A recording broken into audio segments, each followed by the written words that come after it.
like it. You need to practice ending a podcast. What's that? Good. Cool. I like that. I like the way we end. All right. So I think we're all set. We'll see. We're back. And I believe this is episode 20, so cool. Another exciting milestone. That's You know, we're motoring along, and I think that each time, you know, more ideas come to us and stuff. So it's like a constant sort of development of like the whole expanse of what the FlowCast is and what we can talk about and cover for everybody. So today is a topic that I think, I don't know, we're both pretty good at, but it's something that is valuable for sure. So the idea of like time management and how it relates to deep work or how it relates to flow. And obviously with lots of different projects going on and lots of things to take care of and in our different professional and just everyday lives, it's an important topic, not only for ourselves but for everybody, because there's lots to, you know, consider when it comes to time management and maybe like I think like priorities is an important part of that, and figuring out what you really want to focus on and get the most out of and value the most. So what basically this idea came from you, which I thought, I was like, yeah, this is a great time and great reason to, or a great topic. So what sort of stimulated the idea for you that time management's sort of important at this point? Yeah, I am a chronic many hat wearer as a person. I think I get bored if I stick with one thing, and so I tend to have a lot of different things going on. So just to be real right now, I've got, like, I'm personal training, I've got my animal flow boot camp, I work here, and I'm a full-time student. So sounds like a lot. I manage it well. I'll tell you how. Yeah. But right now I'm actually in the last, I say full-time student, that's going to be over in 2 days, 3 days. Yeah. Whenever Sunday is. 2.5 days, which is crazy and wonderful. But that being said, it's been a wild week of just needing to manage my time because I've had assignments and it's exam time and that kind of a thing. But also my business at the gym is really blowing up, so I'm very busy. Cool. So it's just a matter of, priorities, putting my ducks in their rows. And For sure. And I think like even like a good starting point to this is really realizing and respecting the time frame and not being so impatient with things is super important to realize. Like, it obviously, when things are exciting, when you're really like pushing towards a certain goal, there's a time and place to really dial in and work hard at something, but also realizing like the how long the real journey is, and that's like something I constantly remind myself too. Yeah. Is there's certain things, you know, for example, with me right now, the focus on the national competition, which is September 14th. Yeah. That's like now that's 7 weeks away, and so it's really crunch time where I gotta be very precise and specific on doing things each week, right? And making that progress. And then obviously like the business is a huge part of my focus right now, and so there's always lots to do, but it's also there's not really like there's not always set goals or like timelines to accomplish things, and like that's where, even though I, you know, am quite obsessed with this whole like time management thing and trying to eke out like every little bit of advantage there, it's not always something that needs to be done immediately or whatever. And so, that's like obviously school being the last few days. It's like the thing that you're really dialing into and having to focus on, and then everything else is like growing with time. But it's good that like it's really picked up.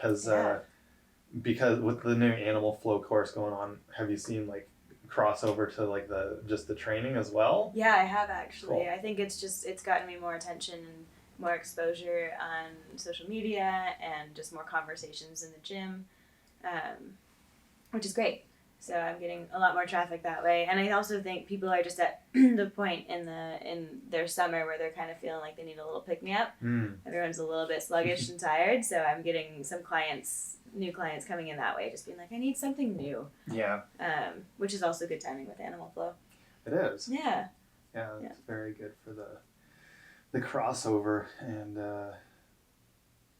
just everything's coming together, right? It is, and it always does. I have to remind myself that because it's funny when you break it down. Like I see my schedule every day, and it's kind of hard to see it as like this actual thing when I'm just like, okay, I'll work on this tiny bit of it. Like I've been working on Animal Flow for months, and so it's one of those things. Like I just have to chip away at it, until I get to where I am now, which is cool. That's probably, I'd say that's like the central thing, the central like idea behind this whole like time management thing when it comes to like deep work or flow.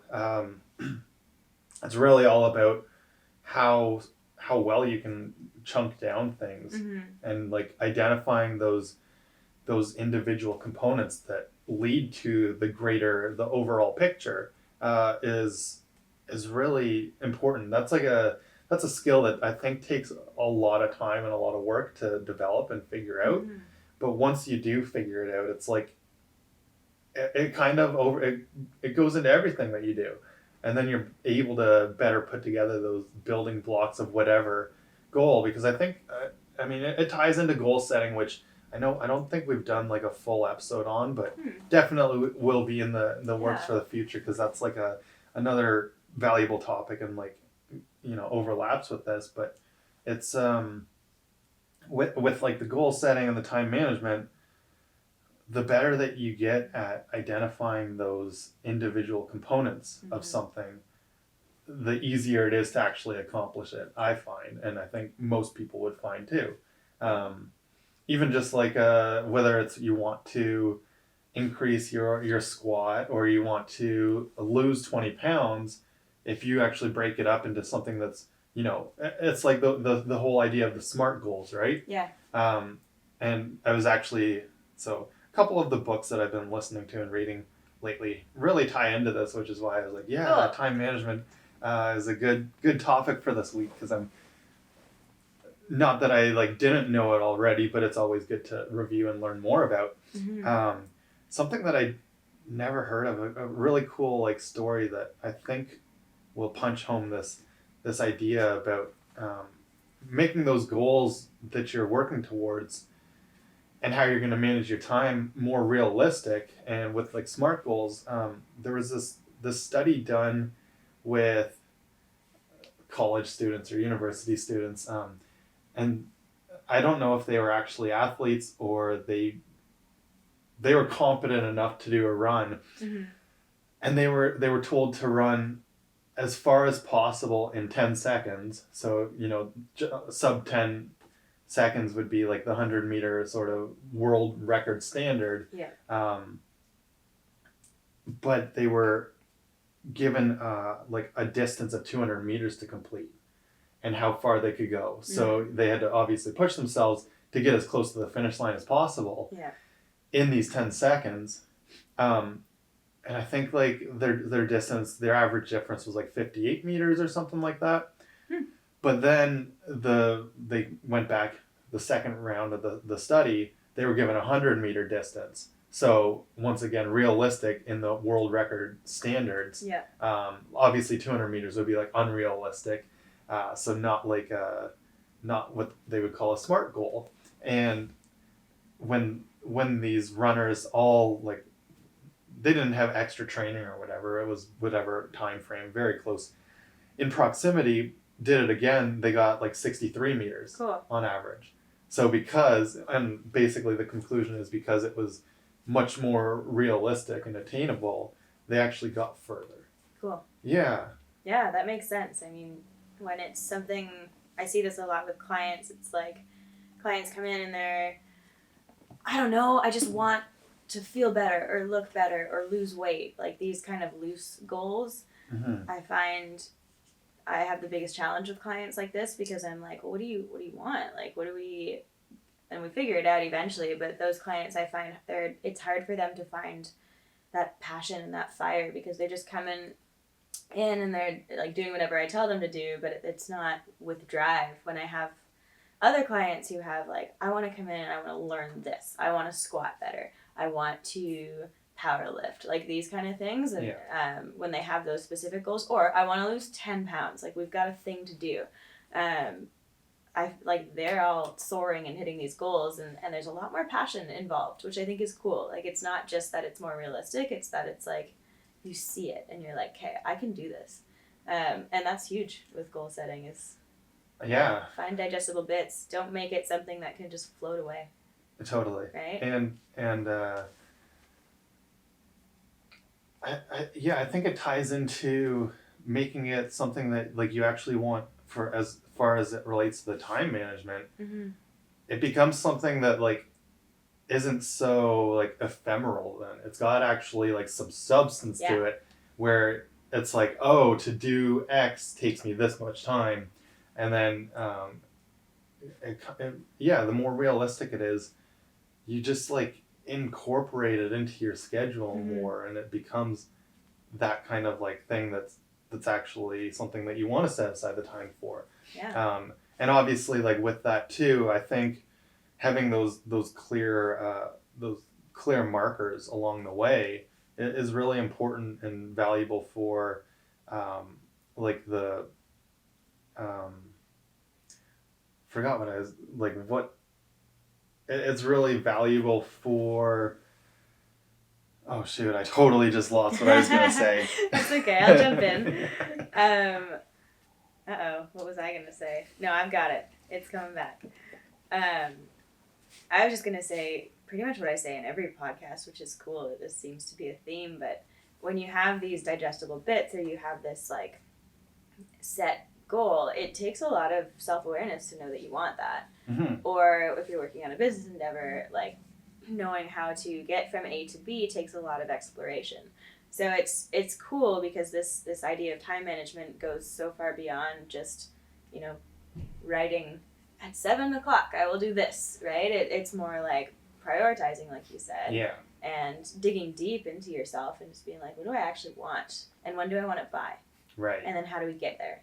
So it's kind of that like reverse engineer pathway, if you will. Like by this date, September 14th, you've got to do your show. Competition, not show. Bodybuilder RJ stepping up on stage.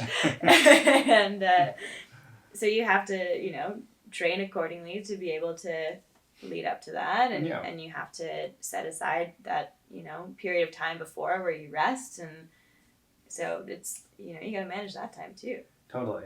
Yeah. No, I think it was I noticed that like the light and the air conditioner was off, and I was like really distracted me. I'm like, it's too quiet. Yeah, something threw me off, and I totally lost my train of thought. I'm totally like that's okay. I was blanking on anything that I want to include right now. To those listening, we just got a brand new light, and it's very exciting. It is, yeah. I'm like. But I was a little bit distracted by it, apparently. A bit of like a mosquito or something. Yeah. Okay. So, talking about priorities and time management and how it relates to like flow is obviously very important for like figuring out if it's something that's priority. A lot of people get caught up in not starting something, and I think that has like also a lot of value to really like talk about and address when it comes to like this time management thing. And it's not always that you're not the best at like managing your time. I don't think time management is that hard of a subject, right? But it's like something that like seems to mystify a lot of people because I think it's another book that like that I actually just reread, which is really valuable to read. I'd say pretty often, which is The War of Art by Stephen Pressfield, and it's mostly about this idea of like what he calls the resistance, And so the resistance is something that really gets in the way of whatever it is you want to accomplish as far as an art goes. So by art he means like whatever you're passionate at, basically like something that you are like trying to develop a flow state or deep work around. So mostly he relates to creatives, and like he's a writer, so it's talking about like whether it's writing a screenplay or writing a book that he's been working on, and he calls this thing the resistance, which is basically he's he doesn't shy away from like his sort of like his Christian beliefs. So it's like a darkness that he very much personifies, that you have to battle every day. And I think and so he ties it into what he likes, what he refers to as like the amateur mindset versus the professional mindset. And so I think like the real key behind time management when it comes to something that you like want to deep work around or you want to flow with is realizing, I think the first thing that's really important is realizing that as Stephen Pressfield says, we all face this resistance, whether we are professional or whether we're amateur. Everybody faces the resistance. The difference between the pro and the amateur is that despite this fear, the professional still does the work. Yep. And that's such like a valuable point to like just realize and take home and drill into yourself, because we all face it. And it's like whether it's somebody you see that's challenging themselves to go 24 hours in a shipping container and doing something that they've never done before, which is like swim long distances. Obviously Josh is like not a professional swimmer, but he's still taking that professional mindset and actually doing the practice every day, even though it's something that scares him, even though it's like something that he's got a lot of resistance to work towards, because he admits a lot that he doesn't like it. And that's like, I think that's the key to a lot of this.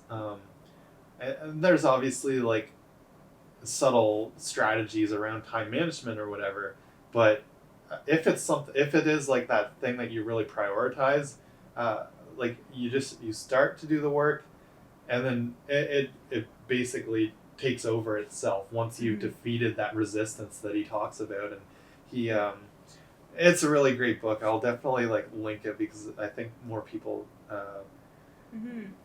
need to read it if they haven't read it before. It's short, but it's it's been a few years since I've read it, and I don't even remember why I wanted to reread it, but like I just got started and I'm like, yeah, this is good stuff. That's good. Yeah, it's a good way to look at it, because it is a bit of a mental battle, eh? If you're, I don't know, you're tired one morning, or you've been going at something for so long but not seeing results yet because there's still work to do to chip away at it, like you kind of have to do that. All right, we're just gonna do it. Yeah. And I think someone was telling me, I don't watch Mel Robbins, but she says the like 5, 4, 3, 2, 1 rule, where you just like, even if that's how you just get past the resistance. You count yourself down and then you go. Yeah. Like, don't even think about it. Don't question it, which is helpful. It gets me out of bed on mornings I don't want to get out of bed. Like I just kind of hone that in, and I'm like, okay, 5, 4, 3, 2, 1, and then I end up at the early morning podcast. Yeah. Perfect. Yeah. Well, that's a good strategy. He actually like it's quite. I found it quite endearing rereading this, but he so in the book he's got this. He basically has what would you call it? Like it's a verse from, I think, from Odysseus. Okay. That he reads before, he probably has it memorized at this point. He recites before he starts his work for the day, and he's like at his workstation. I think this is something that could be really important for like just the time management strategy too, is having like that separate workstation, or being some people don't have the luxury of extra space in their their home or in their apartment. Basically, clearing the table and resetting it as your workstation if you're like working from home. Yeah. Whatever you have to do to like make it more of the office instead of just where you like hang out or whatever. It could be like an important part of the ritual. And then yeah, he's got, I think he puts on like the same hoodie, and he's got some sort of talisman he got from somebody or from like a trip that reminds him of like why he's doing the work. Cool. All these little things, like, you don't have to make it so elaborate, and sometimes it helps. I think when we talked about like decluttering for flow, it's something where you're not trying to like make a messy space, but you're trying to make a space conducive to the work that you've got to do, which sometimes includes like little reminders or helpful hints or tips or whatever helps to drive you to doing the work, and defeating that resistance. So I think, I don't know, it's they're definitely tips that I can see would be very valuable at this. Like most of the time, like 99% of the time for me, it's just what I do. Like the first thing in the morning is I sit down and write, or I sit down, and sometimes it's editing something else, but usually it's most of the time it's doing the writing that I kind of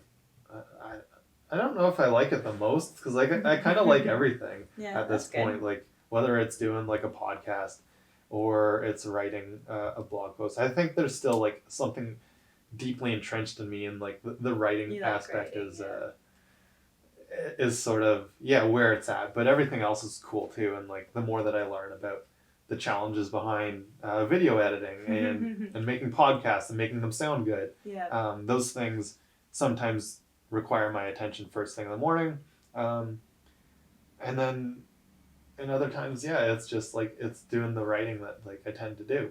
Cool. So in that aspect, I don't have like a specific tip to give, because I just get up and do it. But how did you start that? It's I guess there is sort of the ritual around it, in that I basically don't do anything else before that. Sometimes there's coffee involved, other times there's not. There is always like a glass of water, and basically like doing it before anything else gets into my head, I guess. So that's the ritual that I do. And I do enjoy, like, sometimes I mean, now that it's the summer, it's a little bit different. Like I usually go sit outside, which is awesome. But like in the winter, it's like putting on the hoodie can be like something that helps to like focus your attention.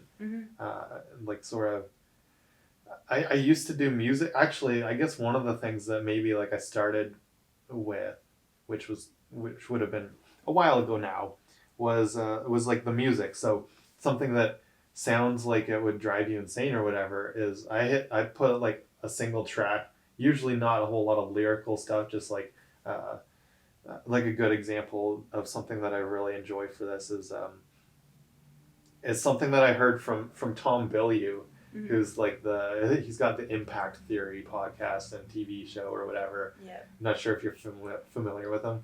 He's not like my favorite. Like I like him a lot, but he's not like somebody I like, I don't know, pine over. But anyway, I like his guests. He has a lot of good guests. A lot of good people on, And I think that's his talent, because like he's pretty much self-made and everything else. So, but anyway, he is pretty cool. But he suggested playing the Alice in Wonderland theme. Oh, really? That who's from like the most recent Alice in Wonderland one. Okay. I think it's a Danny Elfman song. Okay, he's a composer for movies, and that one is one that like works really well if you play it on repeat. Cool. And so that's sometimes something that can help. I think music's pretty powerful for getting you into like a creative flow state. I used to use that, and I don't work out with music anymore just because my philosophies around fitness are a bit different. But at the time when I was using music to work out, I would only play one song. Oh. And it could be something different depending on my mood every day, but I would keep it on repeat because then I would really get into flow. Mm-hmm. And whether it was like running, because that's what I was doing at the time when I was listening to music, I just found like eventually I just was in it. I was like, oh, this feels good. And music was helpful. For sure. I mean, music definitely helps me still with like my training, because like it often the only time that I really can do it is first thing in the morning or shortly after. Like I do usually spend some time writing or whatever, Mm-hmm. which is kind of like it's the challenge, because like I'll get into what I'm writing or working on, and then it's like too late for me to go to the gym. Mm-hmm. So that happens occasionally, but if it's a day where I know that it's kind of like a training day, especially now that, like I said, it's kind of like the top priority, is when I have to like shift gears and like switching to music from like a relaxed flowing mind state into something that's like there's still obviously like flow involved in like those heavy lifts and everything, but it's kind of like interspersed, as I've talked about. Like it's kind of like short, intense, and then it's like kind of like the recovery phase and back and forth like that a lot. But needing to like get really fired up, music still helps me a lot with that. That's good. Yeah. For like the mornings, so that definitely comes into play too. Mm-hmm. And I think sometimes like when it comes to this time management, those health goals are probably at the top of people's minds, because we all have busy lives, but those health goals are the things that are often they definitely are, as I've said before, I think they're kind of at the core to like finding your flow. So if those fitness goals are at the core of what sort of people are working on with their time management, and trying to like develop maybe some better time management skills, or just like learning these tricks and tools, I think finding the music that resonates with you to like get you, whether it's fired up or just get you relaxed, get you out the door to like go to the gym and do that training, it is really like an important tip to take away. Something it's big for a lot of people.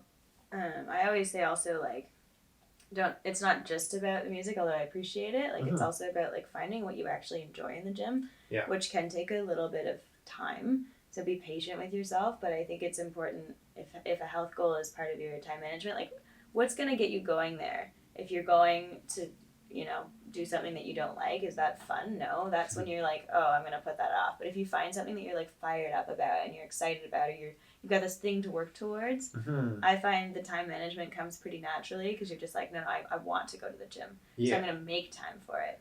As opposed to being like, I have to go to the gym, or I should go to the gym, and then it's laced with guilt and it's just not lifting you up. Yeah,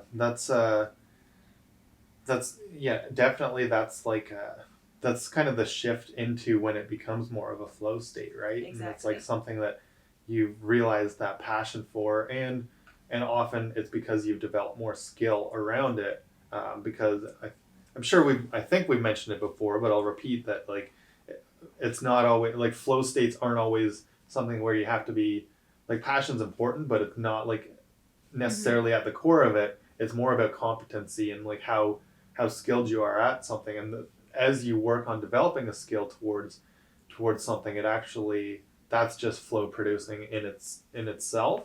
And sometimes that's like if it's coming down to like deep work, like it's not always like I kind of find that the way like Cal Newport talks about deep work, and his book actually is a great one to kind of dive into this time management subject even further.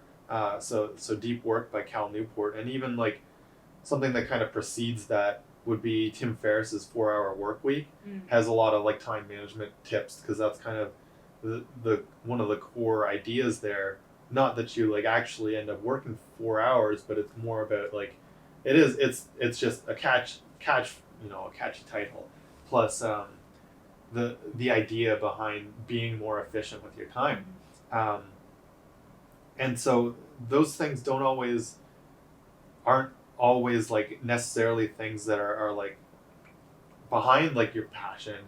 It could actually be more that you have found this passion thing, and you do want to set aside the time for it. So everything else has to be managed better too in your life. Yeah. And so that's where like kind of flipping to the other side of the picture, and the value that comes from time management on that side of it too. Mm-hmm.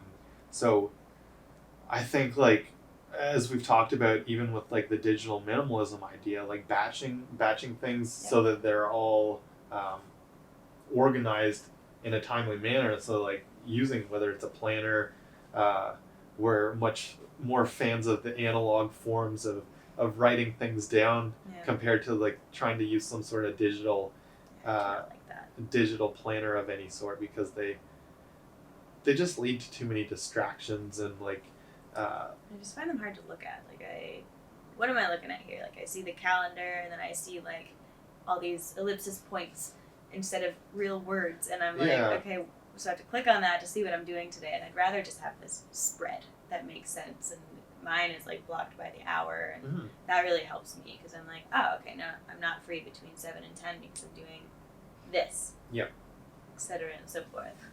Yeah, so that's I think that's something that can definitely help, is just being more organized in like your daily structure. And something that another interesting book that we can probably talk about like another time, because I need to go back and review like some of the ideas, but this I forget the guy's name. He wrote this book called When, which is another sort of like I guess in some ways time management, but it's like the science of like our sort of like circadian rhythm, and where we're most effective at doing different things. So that's cool. Yeah, it is cool. Like I get super excited by books like that, even though I think we instinctually know most of it. It's always kind of cool when somebody's done research on it. So I think his name's Daniel Pink.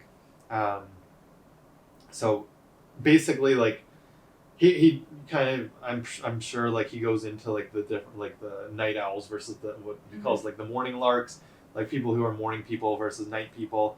That's something that you probably know pretty well. So you know, a lot of it's just being aware and conscious of like who you are and like what you prefer. But then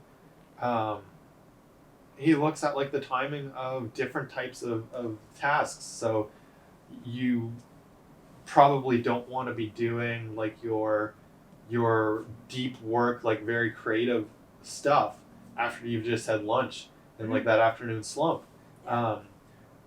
when people tend to be like lower in energy. So he actually suggests doing like the menial sort of tasks that you have to do in that time frame if you're trying to maximize like your productivity. And then something that I didn't really know before is he recommends, even if like you're a morning person, doing more of like the actual creative thinking in the afternoon and doing more of the analytical side of that work in the morning.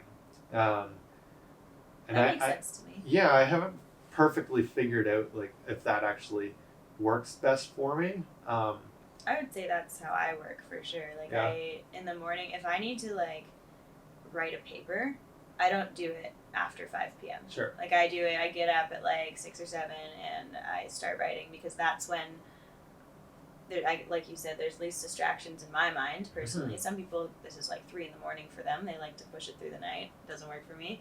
And I'll put those like, I don't know, more structural pieces together. But then the brainstorming and the outlining for the paper usually happen like the night or a couple nights before. Oh, okay. Like after 5 p.m. Yeah. And that's interesting you say that, because I just do that naturally. Like that's the thing, I just know how I work, and that's how it works best for me. Cool. Yeah. Yeah. So it's like that's a good testament to the effectiveness of what he suggests. Like I suppose I do some sorts of like creative work, but I don't know.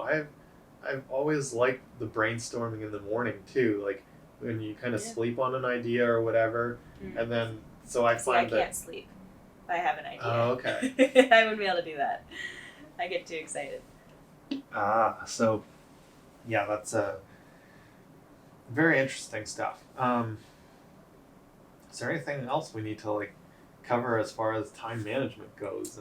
I'd say you didn't say what batching was, just for people who don't know Sure. what that is. It's essentially just, from 2 till 3 every day is when I do email, and then I don't touch it until the next day. Mhm. That kind of a thing. Like, it's just, or some people even do it with their text messages. Like, from 6 till 7 p.m., I respond to all text messages I've gotten throughout the day, and then, like, it's not the warmest approach to texting, but that's another way people go about it. That kind of thing. Like, Yeah. blocking out chunks of time that are set aside for a specific task.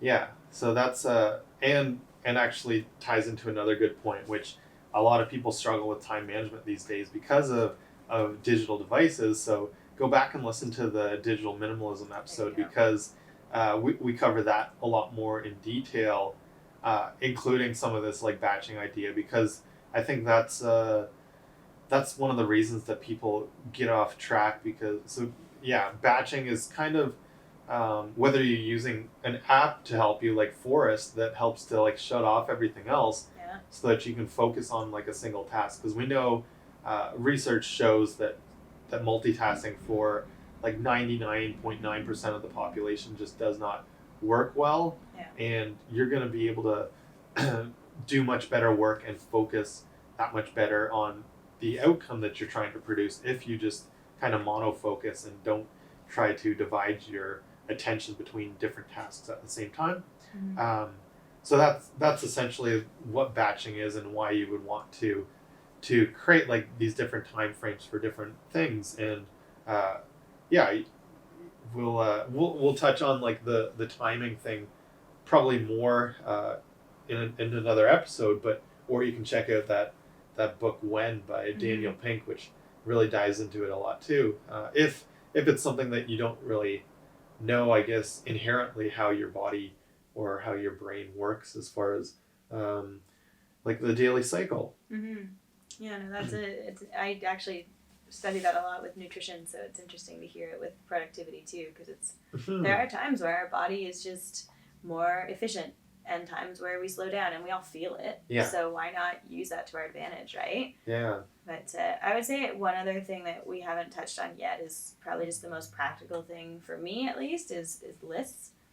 Because I find I've got, like I said, I have a lot of different parts of my life. Like, it's not, things don't necessarily run together so seamlessly. Like, school is one thing. I'm learning, like, computer forensics and, like, binary. And then I have to go, like, program for clients and then, work at FlowSpot. Like, these are all very different things. And so I have to kind of compartmentalize throughout even just one day. I have a lot of different things going on. And so for me, I find if I just have,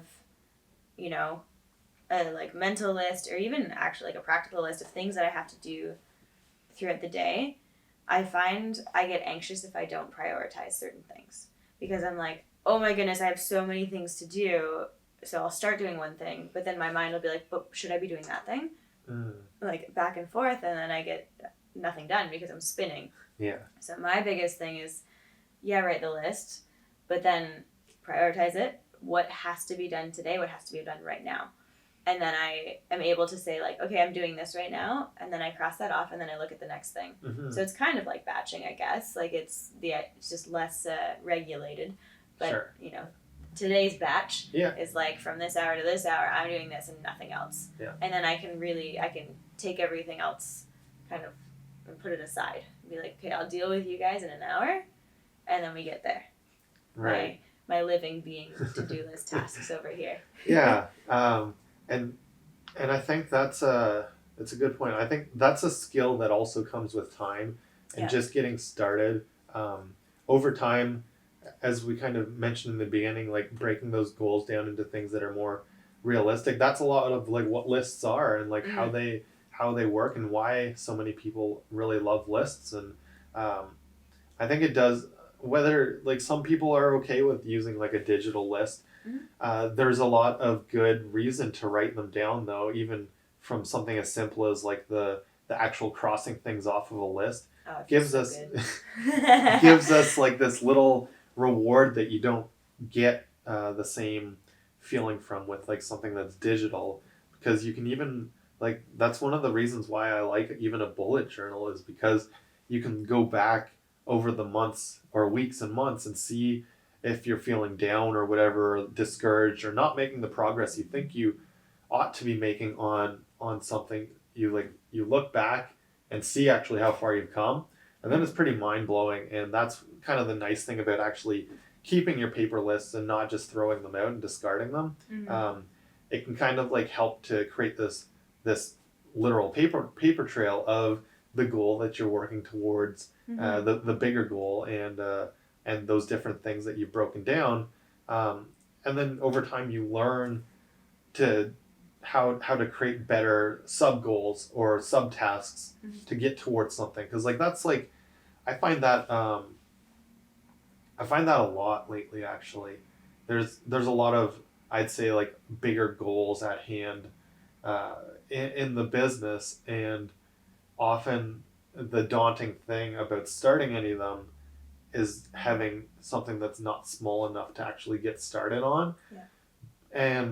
And sometimes it for me, like I said, I don't always have like these actual specific timelines per se, or they're quite long timelines. So that's also something that can challenge people with like procrastination on like a goal, is if like the timeline's fairly long, you don't always want to get started until the last minute, which we see a lot with students and things, right? Yeah, fair enough. When they're cramming for that test, or they're writing that 2,000 word essay in the last night, because they put it off.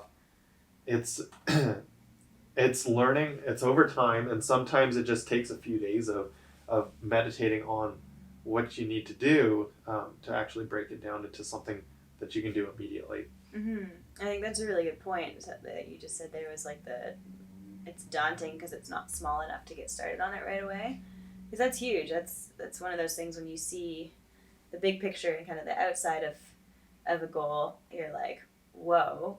Like even for me with Animal Flow, I was like, that seems bigger than me. And then realizing my little steps and my pieces and having to be like, okay, no, like I'm not going to get from, nothing to even where I'm at right now in one fell swoop. But yeah, breaking it down and being like, okay, step one is just to do this. And then I'll worry about, or hopefully not worry, but then I'll get to, the bigger pieces once I get there. Yeah, patience is probably one of the biggest things. Yeah, it definitely can be. I think this would be it would be cool to do an episode that we actually take a very specific example and show how we broke it down, just because like it's something that I'm fascinated in and I think people can learn from. So we should I'll make a note to think about something that we want to use as examples and actually do something like that, because that's a good one. But yeah, it's as you said, the patience can be the key there, and so, but with that, I think it's important not to just do nothing.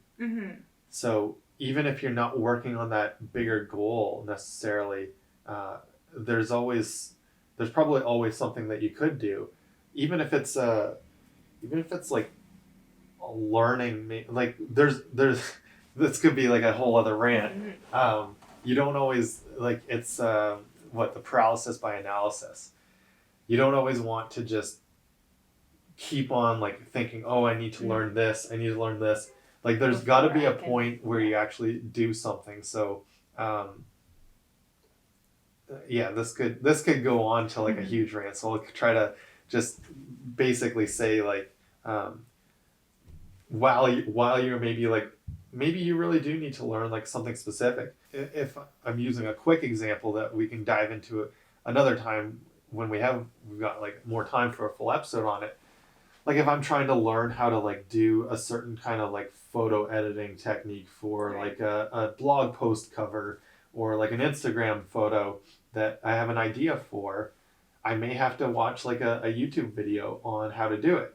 Or I may need to read an article that summarizes like how to do it, because like a lot of these things are fairly, like I've got some previous Photoshop experience and stuff, but a lot of what I'm doing now is like way more advanced than anything I'd ever learned. So I do have to watch like the odd tutorial, Mm-hmm. but you don't want to get stuck in like that loop. And I've fallen prey to it as well, of just like continuously learning things that you're not actually going to implement right away. And going back to the 4-hour work week, Tim Ferriss calls this just in time knowledge versus just in case knowledge.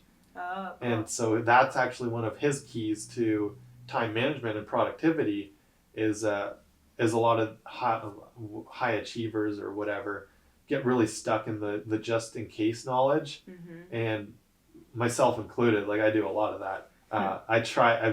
I'm constantly trying to shift more into just in time knowledge, and actually things like learning it immediately and then applying it immediately, and I think that's one way to like break it up too. Instead of trying to like learn each, if you've got like a big goal that requires a lot of technical stuff and like maybe even a lot of learning that you don't already have, break it up into like do a little bit of the learning but then actually do something. You're going to actually make better progress and like probably retain the knowledge of how to do it better than if you try to like learn it all first and then go back and do it all. From it. Yeah, and exactly. then basically the more that you try to do it that way, you're probably going to have to go back, rewatch things, relearn things that you've forgotten because you try to like watch this whole, let's say it's like 20 hours of work and 20 hours of learning, if we're just making it very simple 50-50, and then you're actually ending up probably like another 10 hours of learning again because you had to go back. Exactly. So that's actually a key point to this whole like time management thing too, right? Because you're actually managing your time better if you're not relearning things. Yeah, totally. I'd say, for sake of my time management, let's wrap up kind of what we've got. Yeah. Advice-wise, and I think the first one we said was, or at least the first one that comes to my mind, is creating a ritual around doing things. Like if it's a quote that gets you going, if it's a specific scent, like sometimes I like to diffuse an oil, and that gets, I'm like, okay, no, I respect that I've set this up for myself, now I gotta do something. Turning off your phone, turning on the Forest app, like whatever your ritual is. Yeah. Even if it's, sometimes for me, it's just a deep breath. You're like, okay, we're going to spend this next hour doing this. Go. That's a really important piece of advice. Like, because it sets the stage, it creates your sanctuary, and then I think you have a lot more respect for what you're doing at that time, and then you honor it, as opposed to just being like, I'll get to it when I do. For sure. Yeah. Yeah, so that, and then making those lists of things you have to do, and making sure and kind of questioning or realizing what's realistic and what needs to be even chunked down even further into something that's realistic to achieve within a specific time frame. So that ties into like the batching of your time management, and then from there it's just developing the skill over time. Practice, and eventually that leads into being better able to facilitate deep work and flow states in whatever it is you're doing. Yeah, and I think the last kind of big kicker you said was just, you didn't say it quite this way, but I think what you meant too was just remembering why you're doing it in the first place, right? Like going back to see how far you've come, to be like, well, why did I start this? So I like to do this, like when I'm struggling with a workout, or if I've got clients that are struggling with a workout, I'm like, why are you here? Like I'll just stop and say like, why?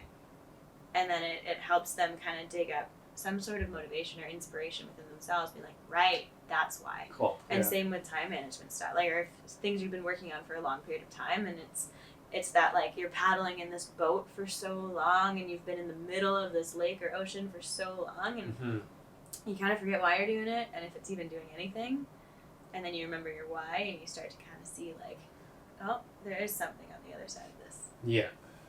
And then like a final point with that is remembering that even those people that seem to make it all look effortlessly,